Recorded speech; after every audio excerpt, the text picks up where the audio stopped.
día del Señor, hermanos. Vamos a comenzar con este día, con el estudio que nos toca. Así que acompáñenme en oración para iniciar este tiempo. Oremos un momento.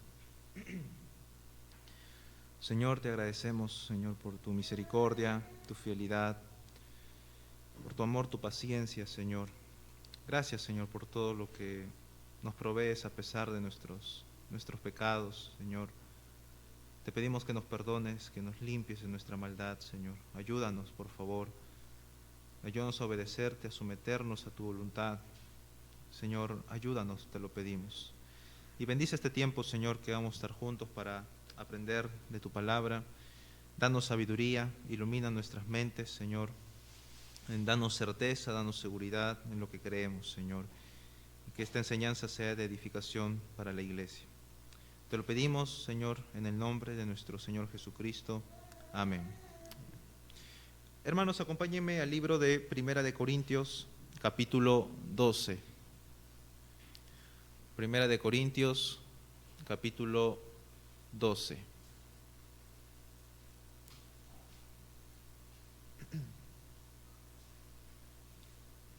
Vamos a leer los versículos 27 y 28. Primera de Corintios, capítulo 12, 27 y 28. ¿Lo tienen? Vamos a leer para avanzar un poco rápido. Dice la palabra de Dios. Bienvenido, Coqui. Dice, 1 Corintios 12, 27 y 28. Vosotros, pues, sois el cuerpo de Cristo y miembros cada uno en particular.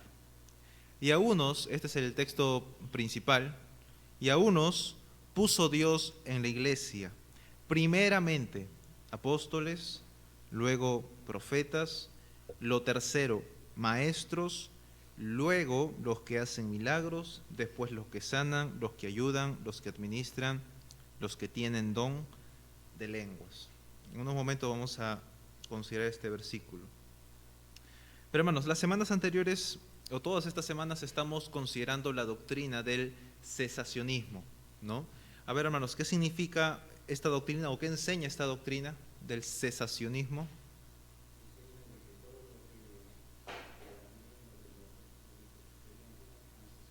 Los dones reveladores, ¿no? En general, como las lenguas, el don de profecía, el don de hacer milagros, etcétera, ¿no? Han cesado. Así que esta doctrina que estamos considerando del cesacionismo es una doctrina confesional, es decir, está en nuestras confesiones. Así que vamos a leer esa parte de nuestra confesión. Nuevamente, hermanos, abran allí sus confesiones del capítulo 1. Vamos a leer el párrafo 1.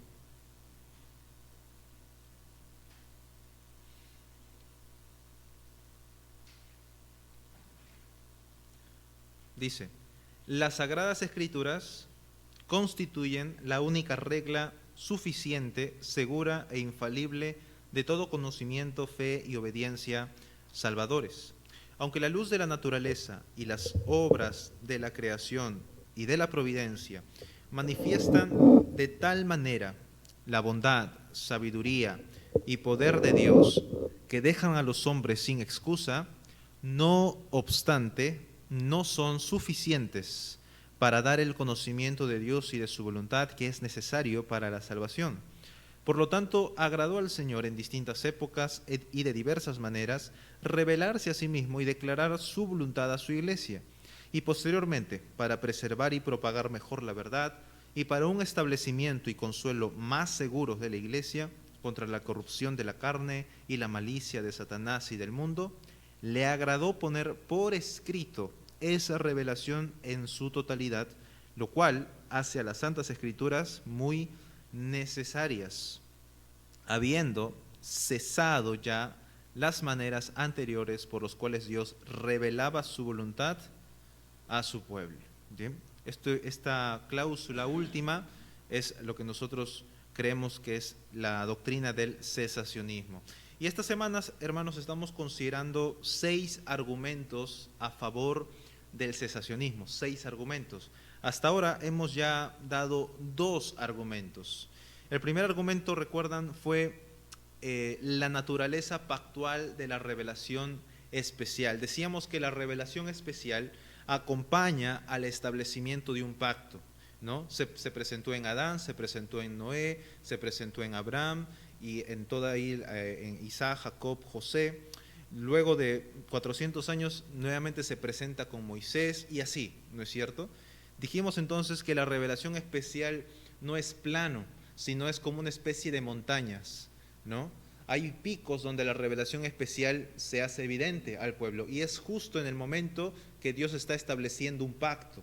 Por eso decimos que la revelación especial tiene una naturaleza pactual, porque se manifiesta en los momentos donde Dios establece un pacto. Y el último pacto que se estableció es el nuevo pacto, el pacto de gracia. Y por supuesto, la revelación especial está presente allí. Y la revelación especial está presente por medio de los dones reveladores, ¿no? Los dones reveladores. Una vez que el pacto se estableció, ya no hay necesidad de revelación especial. Solo esperamos una revelación que es la manifestación del Señor Jesucristo, ¿no? Su segunda venida. Ese fue el primer argumento. El segundo argumento fue, o consideramos, la función fundamental de los dones reveladores. Bienvenidos, hermanos.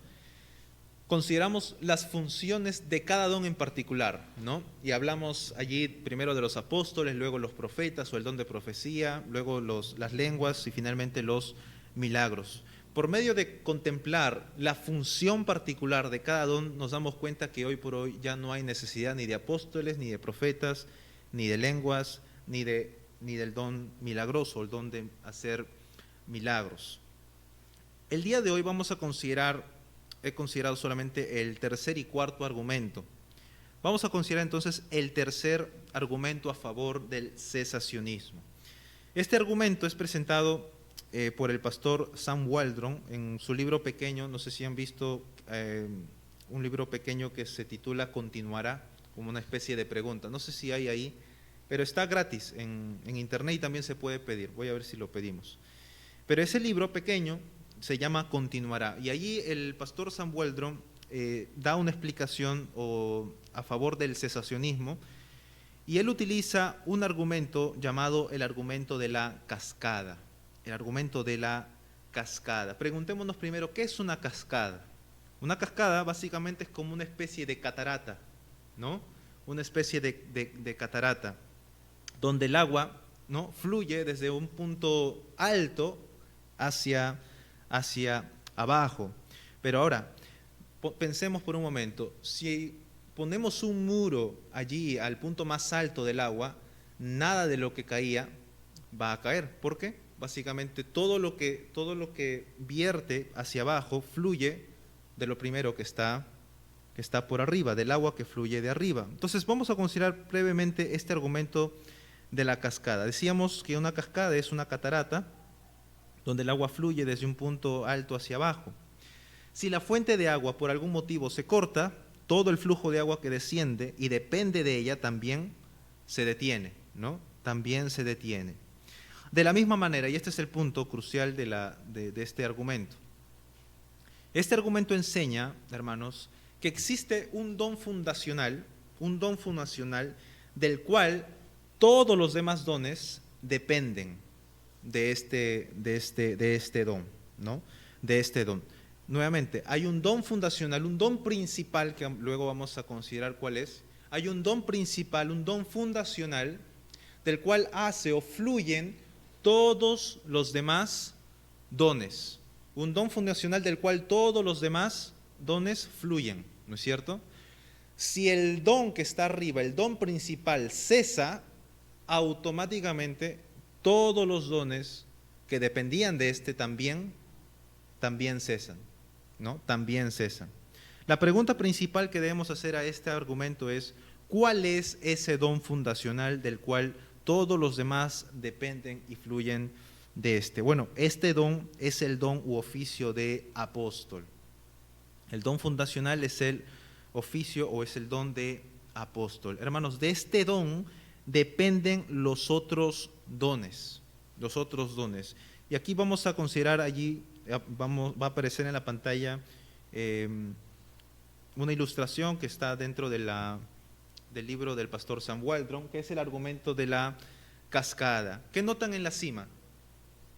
Ahí dice no hay apóstoles. Quiere decir, si no hay apóstoles, entonces no hay profetas, no hay hablantes de lenguas y no hay hacedores de milagros. Entonces, este argumento enseña que básicamente en la iglesia primitiva existía esta cascada, existía el don de apóstol, por lo tanto existían todos los otros dones reveladores como el don de profecía, las lenguas, los hacedores de milagros, etc.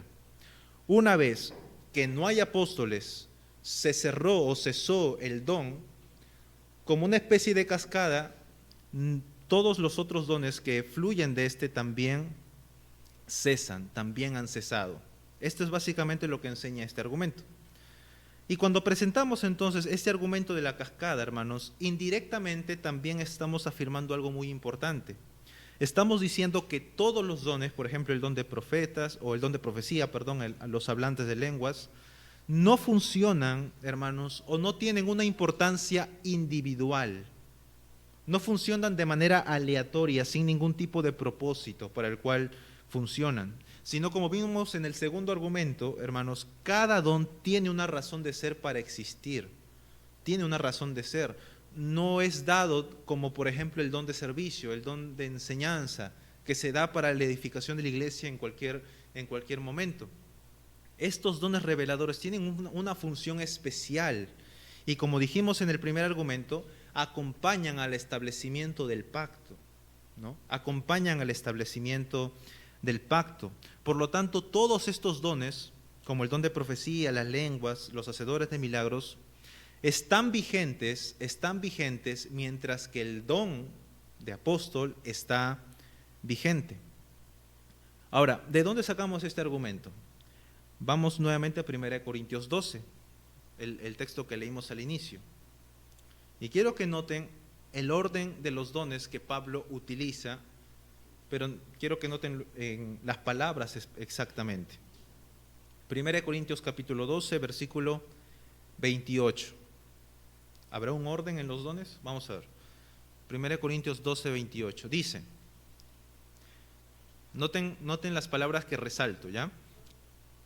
12, 28. Dice, y a unos puso Dios en la iglesia primeramente apóstoles, luego profetas, lo tercero maestros, luego los que hacen milagros, después los que sanan, los que ayudan, los que administran, los que tienen don de lenguas. Hermanos, ¿notan algo importante aquí en este versículo? Notamos en este versículo cómo el apóstol de manera intencional utiliza las palabras, por ejemplo, primeramente, ¿no? Primeramente. Sigue utilizando la palabra luego. Y después utiliza la palabra tercero, ¿no? Tercero. Pablo está dando un orden a los dones, un orden de importancia. Esto tiene que ver con un orden en cuanto a la operación de los dones. Los dones funcionan dependiendo de uno que está en la cima, que es el don de apóstol, porque dice primeramente apóstoles, ¿no? Así que, hermanos, decíamos que los dones, todos los dones reveladores, no fueron entregados para funcionar individualmente. No fueron entregados para funcionar individualmente, sino que servían con un propósito que era colocar el fundamento del pacto, ¿no? El fundamento del pacto, hermanos. Los dones reveladores o la revelación especial acompañan a ese establecimiento, al establecimiento del pacto. Los apóstoles debían colocar ese fundamento, es lo que aprendemos de Efesios 2:20, ¿no? Los apóstoles debían colocar ese fundamento del pacto para que se termine de establecerse. Una vez que se puso una vez y para siempre el fundamento, el don de apóstol cesó. Y como una especie de cascada, todos los demás dones también cesaron porque servían para ese propósito. Así que, según este texto, hermanos, notamos que hay una prioridad del don de apóstol, ¿no?, respecto al fundamento de la iglesia. Hay una prioridad, por algo se le llama primeramente, o por algo Pablo le dice primeramente. Si no, Pablo hubiese simplemente empezado por el don de lenguas y terminado con el don de apóstol, pero no. Hay una intención del apóstol al decir primeramente y menciona a los apóstoles. Ahora bien, debemos entonces considerar por qué Pablo da esa prioridad al don de apóstol. ¿Por qué decimos que el don de apóstol es aquel don fundacional del cual todos los demás dones dependen? ¿Por qué? ¿De dónde sacamos esa doctrina? ¿O de dónde Pablo? Porque Pablo es finalmente quien dice primeramente, ¿no? ¿De dónde Pablo o cómo Pablo entendía el don de apóstol? Bueno, esto es considerando la exclusividad del oficio de apóstol. Y para ello vamos a recordar lo que hablamos la semana antepasada respecto a los apóstoles, al oficio de apóstol y su función. Vamos a notar, hermanos, noten en lo siguiente que vamos a considerar la exclusividad del oficio de apóstol, ¿no? La exclusividad del oficio de apóstol. Dijimos, por ejemplo, hermanos, que para que alguien sea un apóstol de Cristo, debía contar con 4 requisitos. ¿Recuerdan? 4 requisitos. ¿Alguien me dice cuáles eran esos 4 requisitos? A ver, el primero, hermanos. Sí recuerdan que son 4, ¿no? Ya, ese es un requisito. Debía ser comisionado directamente por Cristo mismo. Cristo mismo personalmente tenía que ordenar a alguien para este oficio de apóstol. ¿Okay? Eso es uno. Otro. Tenían que haber visto, primero, tenían que haber visto directamente al Cristo resucitado, físicamente. No por medio de sueños o visiones, sino físicamente tenían que haber visto al Señor Jesucristo, ¿no? Eso es lo que también se menciona como un requisito para que los apóstoles escojan al reemplazo de Judas, ¿no? Alguien que sea testigo ocular de todas estas cosas, decían ellos. Muy bien, el tercero, hermana, tenían que ser confirmado, el don de oficio o el don u oficio de apóstol tenía que ser confirmado con señales y prodigios, ¿no? Con señales y prodigios. Y el cuarto, hermanos, tenía que ser reconocido por los otros apóstoles y por la iglesia, ¿no? Pablo, para argumentar la validez de su apostolado, en Gálatas tiene que decir que las columnas de la iglesia le dieron la diestra de compañerismo, porque era necesario que su apostolado sea confirmado por los otros apóstoles. Con estos requisitos, hermanos, podemos deducir, como dijimos la vez que lo estudiamos, hoy por hoy no pueden existir apóstoles de Cristo, porque no cumplirían con estos requisitos para ser apóstol, ¿no? No cumplirían.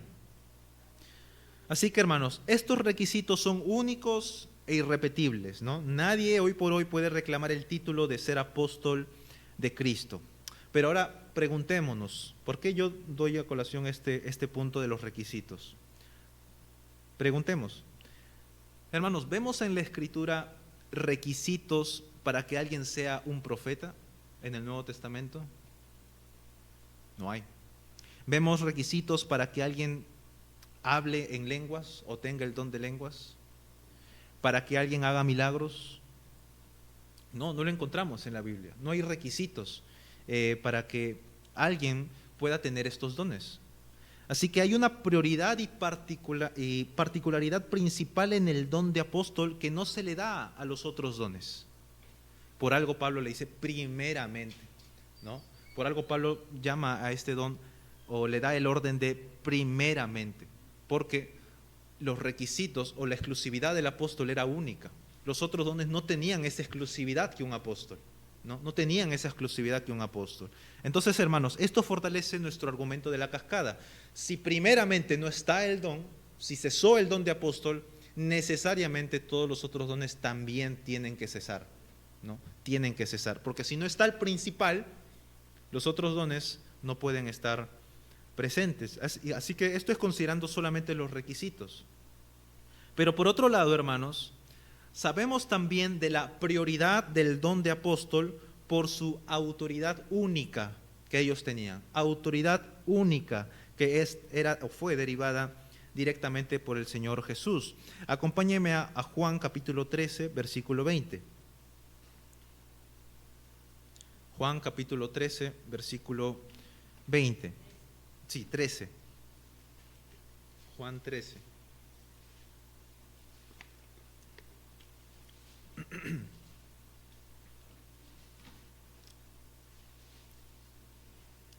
Juan 13, 20. Dice, les aseguro, dice el Señor Jesús, les aseguro que el que recibe al que yo envío, me recibe a mí, y el que me recibe a mí, recibe al que me envió. Este es en el contexto donde el Señor Jesús está enviando a sus apóstoles, sus discípulos en este caso. Así que esta autoridad que se le da a los apóstoles, nuevamente, es una autoridad única. Y también lo podemos ver en las palabras del Señor Jesús cuando les promete a los apóstoles la unción o la función especial que tendría el Espíritu Santo sobre ellos. Acompáñenme al mismo Juan capítulo 16. Juan capítulo 16, versículos 13 y 14.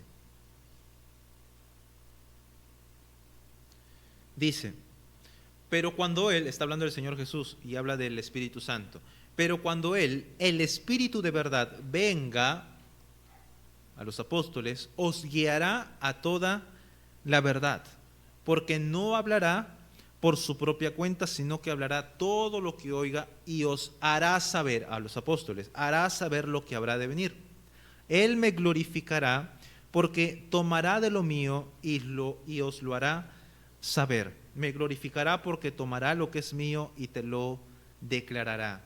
Cuando consideramos este texto dijimos que estas palabras, si bien a veces se aplica a toda la iglesia, y claro, hay una aplicación para toda la iglesia, pero al entender el contexto inmediato, estas palabras están dirigidas solamente a los apóstoles, para que el Espíritu Santo los ayude a ellos a formalizar o hacer el fundamento de la iglesia. Por eso era necesaria la función del Espíritu Santo sobre ellos.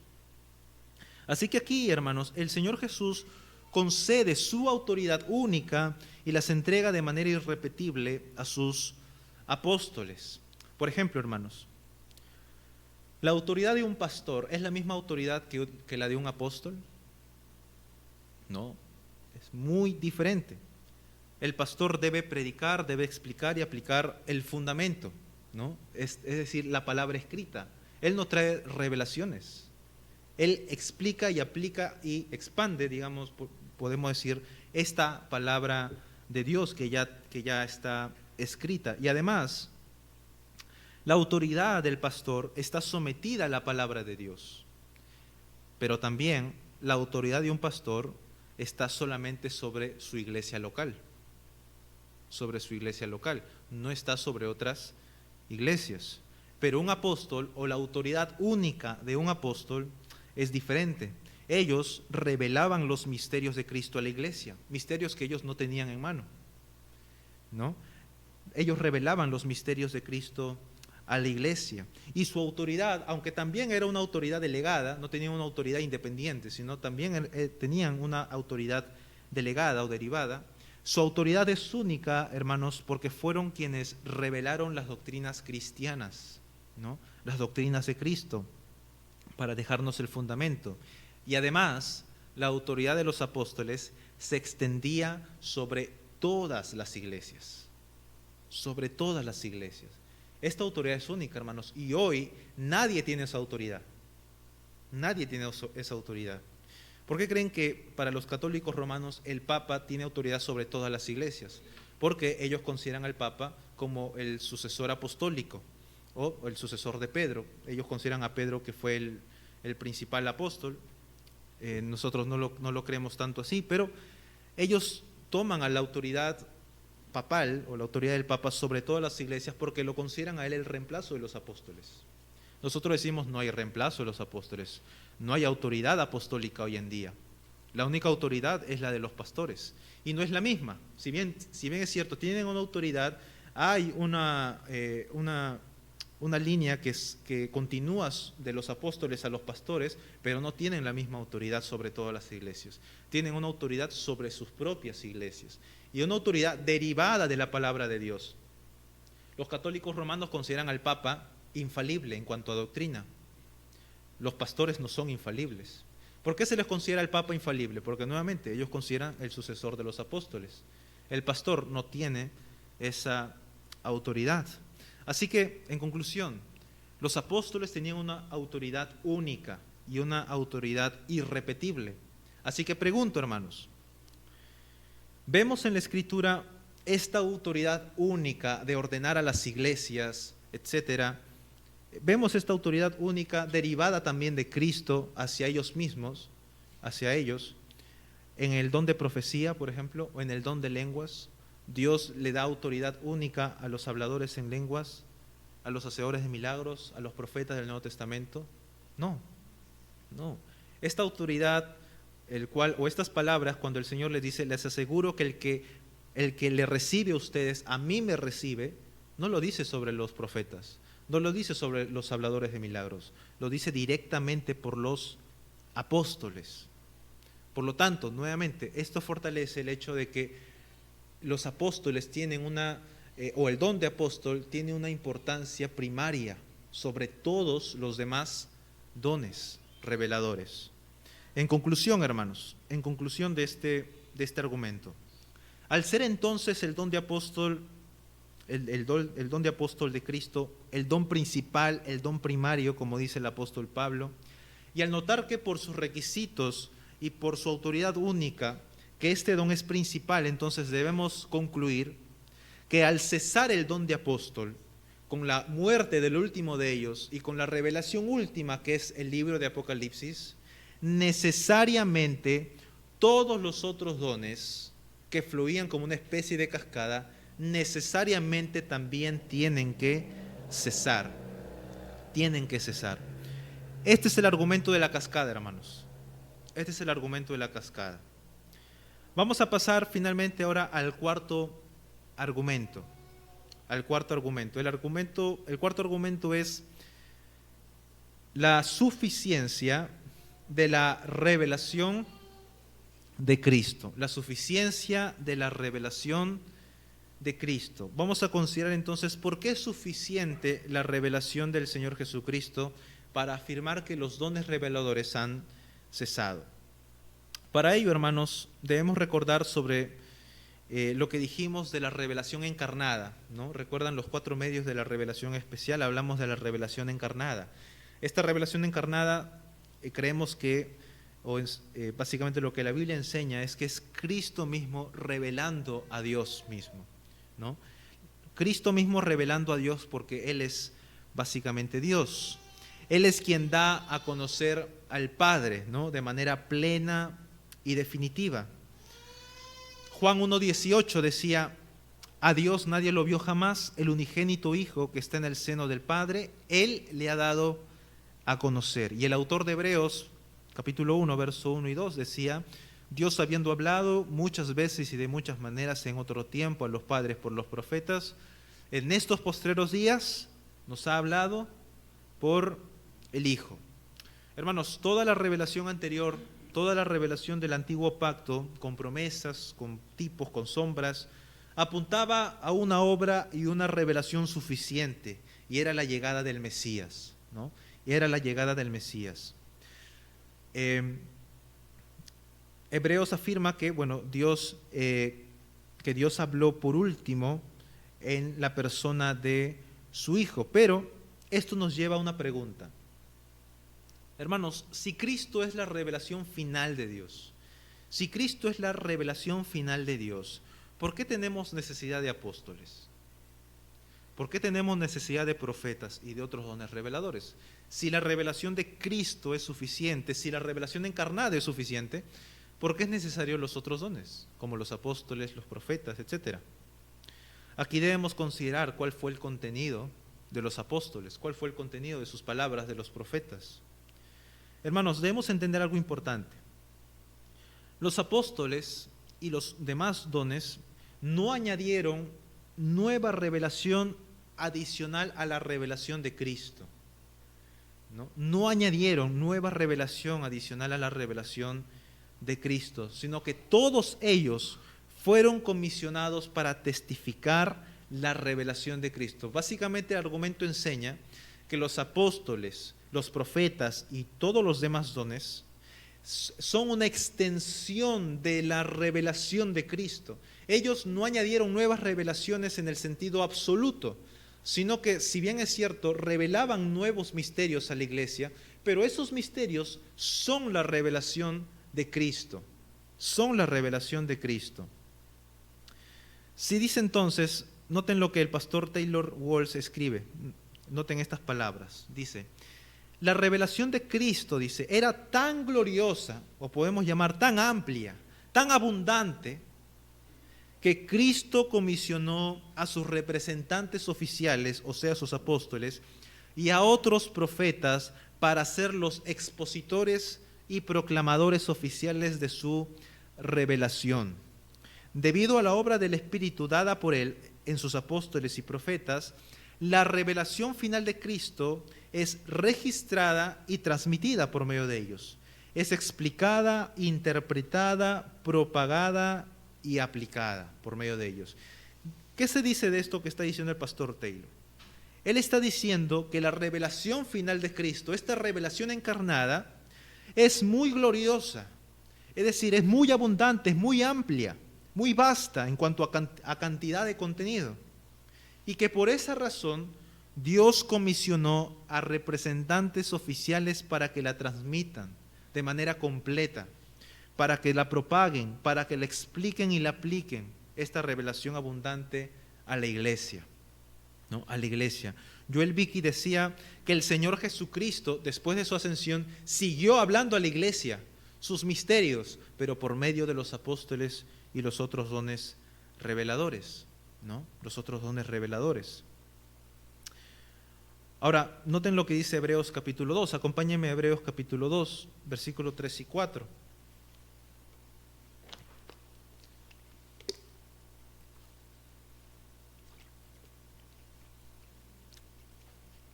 Dice, Hebreos 2, 3 y 4.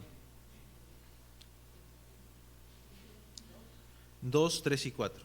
Capítulo 2, versículos 3 y 4. Dice: ¿cómo escaparemos nosotros si descuidamos una salvación tan grande? Ahora noten, la cual habiendo sido anunciada primeramente, hay un orden, ¿verdad? Primeramente por el Señor, ahí podemos añadir, aunque no dice el texto, en segundo lugar, nos fue confirmada por los que oyeron. ¿Quiénes son ellos? Los apóstoles, ¿no? Los apóstoles, los que oyeron testificando a Dios juntamente con ellos, con señales y prodigios, etc. Hermanos, el autor de Hebreos, cuando dice una salvación tan grande, si bien por supuesto se refiere a la salvación que recibimos, también hace alusión a la doctrina, a la revelación final de Jesucristo. Esta es la salvación tan grande que Él nos anunció. Por ello dice después, la cual siendo anunciada, y añade, primeramente por el Señor. Luego, hermanos, esta misma revelación, no otra revelación, esta misma revelación fue confirmada o también fue anunciada por los que oyeron, es decir, los apóstoles. Y ahora, cuando decimos los apóstoles, recuerden el argumento de la cascada. Si los apóstoles están vigentes, todos los demás dones también están vigentes, ¿no? Por lo tanto, aquí a los apóstoles se hace alusión también a los demás otros dones. Así que, ¿qué estamos queriendo decir con este versículo o con este texto? Que la revelación de Cristo, la revelación final del Señor Jesucristo, fue expandida, fue dispersada por medio de los apóstoles y los otros dones reveladores. Ellos no añadieron nueva revelación a la revelación de Cristo. La explicaron, la aplicaron de forma para la iglesia primitiva, ¿no? Para la iglesia primitiva.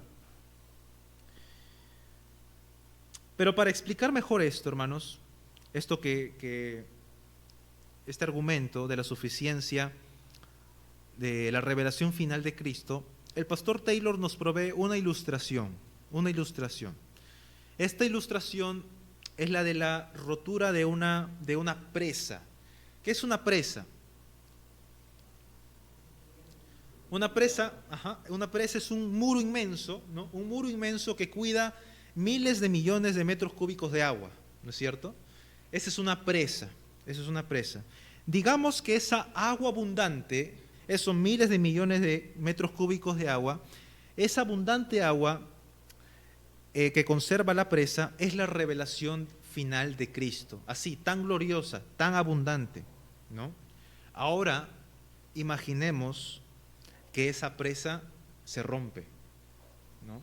Imaginemos que esa presa se rompe. ¿Qué va a pasar? Bueno, se van a liberar olas inmensas de agua, ¿no? Se va a liberar olas inmensas de agua. Entonces estamos diciendo que con la rotura de una presa, los misterios de Cristo, la revelación final de Cristo se dispersa, se extiende.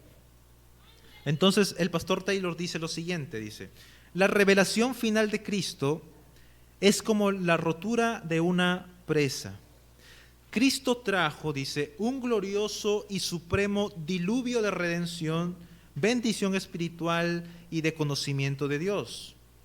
Los apóstoles, noten aquí, los apóstoles y profetas y otros dones milagrosos son los arroyos, son los ríos, las piscinitas, como lo llama él, o los canales y cañones que son formados por el agua de la presa, pero también dirigen el fluido del agua y la organizan y la distribuyen. ¿Qué está queriendo decir aquí el pastor Taylor? Según esta ilustración, hermanos, los apóstoles y los otros dones reciben ese torrencial de agua y lo que hacen con esa agua es distribuirla, ordenarla, dispersarla de manera ordenada. Ese es el trabajo de los apóstoles. Ellos no forman parte de otras aguas, es la misma agua, es la misma abundante agua de la revelación final de Jesucristo, ¿no? Pero lo que ellos hacen es recibir esa revelación y distribuirla, aplicarla, explicarla, propagarla, dispersarla. ¿Y en qué termina? ¿En qué termina esa dispersión del agua abundante de los misterios de Cristo? Finalmente, luego de esa expansión de agua, el resultado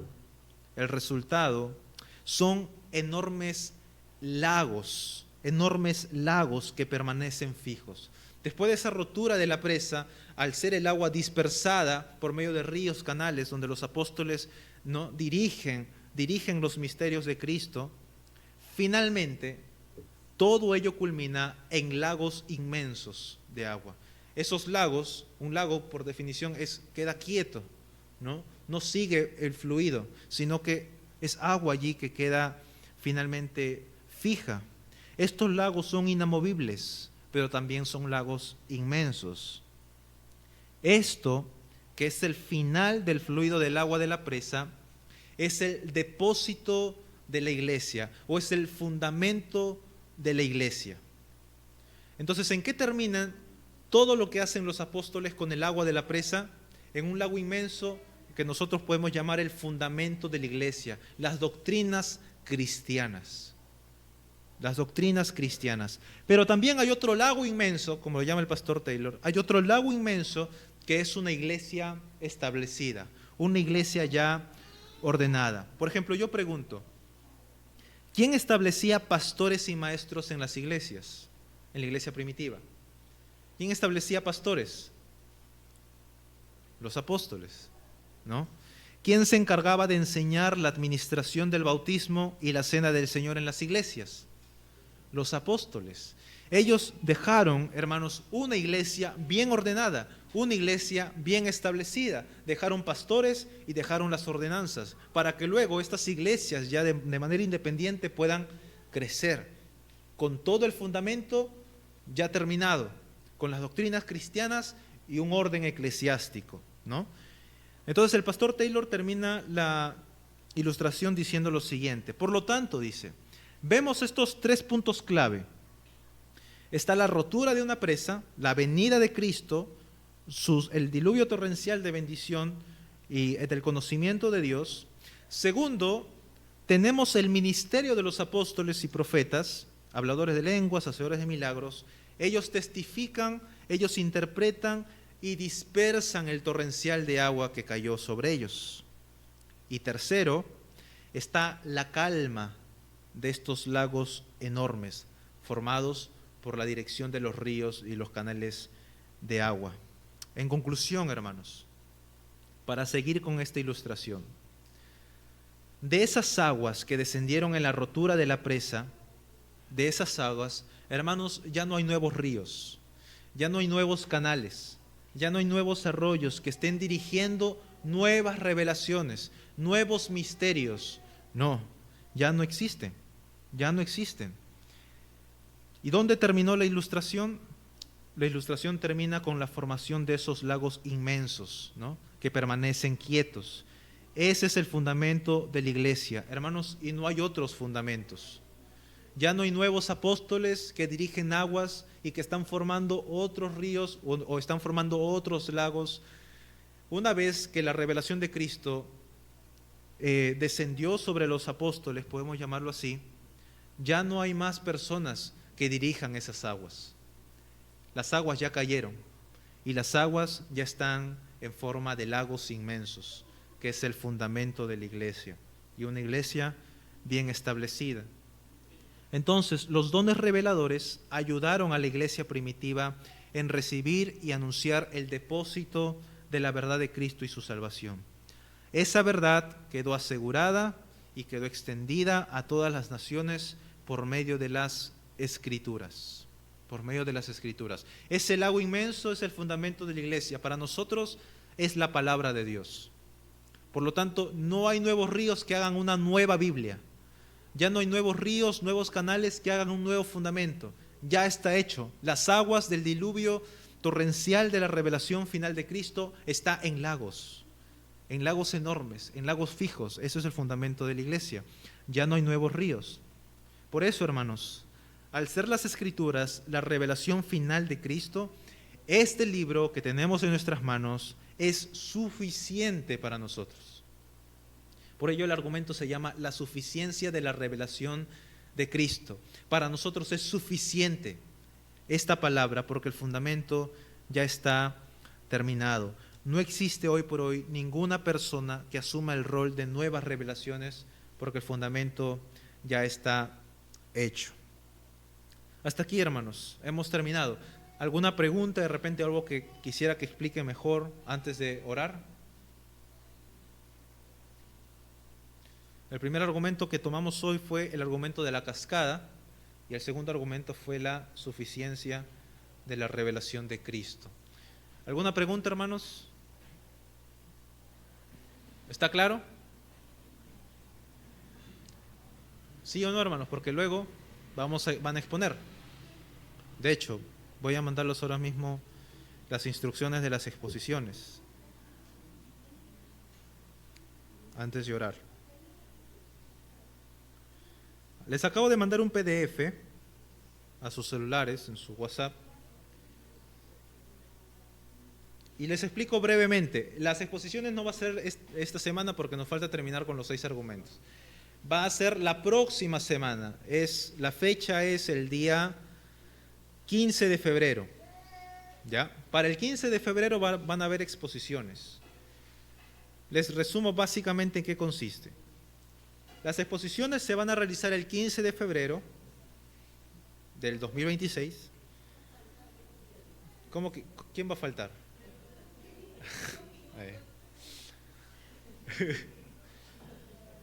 Ya noten, hermanos, noten para terminar. Se van a organizar 4 grupos, ya no van a ser 5 ni 6, van a ser 4 grupos, ¿ya? 4 grupos. Cada grupo, escuchen bien, hermanos, cada grupo debe preparar una exposición breve respondiendo 3 preguntas. Cada grupo se le va a dar 3 preguntas diferentes, por si acaso, porque si alguien quería copiar. Van a ser 3 preguntas diferentes para cada grupo. Bien, de acuerdo al tema asignado. Vamos a considerar desde el tema de la revelación general hasta aquí. ¿Ya? Noten, escuchen para terminar. Cada grupo responderá únicamente las preguntas que le corresponden según su tema. ¿Por qué he puesto 3 preguntas para que resuelvan? Porque cuando les daba a exponer, se extendían por todos lados y la idea es que vayan al punto, ¿no? La idea es que vayan al punto. Por eso es que cada grupo va a tener 3 preguntas que van a responder y se van a adherir a esas 3 preguntas nada más. Las respuestas deben ser claras, bíblicas y ordenadas. Todos los integrantes del grupo deben participar activamente de la exposición. No necesariamente tiene que exponer bastantes, puede participar en la medida de lo posible, ¿no? El hermano Luis hace participar a sus hijos, por ejemplo, leyendo un versículo, y eso está bien, así debe participar. El tiempo de exposición será entre 5 a 10 minutos. 5 a 10 minutos. Así que, hermanos, no voy a leer porque se nos va el tiempo, no voy a leer las preguntas ni el tema, pero el grupo 1, por ejemplo, van a exponer el principio de la sola escritura. Ahí están las 3 preguntas. Las respuestas están en PDFs que yo les voy a mandar. ¿Ya? Son 3 preguntas para cada grupo. El segundo grupo va a hablar de la revelación general, el tercer grupo va a hablar de la revelación especial y el cuarto grupo va a hablar del cesacionismo. Ahí está en sus estos. Así que la idea es que hoy se hagan los grupos, no ahorita, de repente terminando el culto. Vamos a organizar 4 grupos, ¿ya? 4 grupos de exposición. Hermanos, vamos a orar para terminar. Vamos a orar. Señor, te agradecemos por este tiempo que nos das para aprender, seguir aprendiendo de tu palabra, de tu revelación. Ayúdanos, Señor, a afirmarnos en tu palabra, en esta revelación, en este fundamento que has dejado para nosotros, Señor. Gracias, amado Dios, por este tiempo y bendice el culto que tendremos también. En el nombre de nuestro Señor Jesucristo. Amén. Bien, hermanos, nos preparamos para nuestro culto.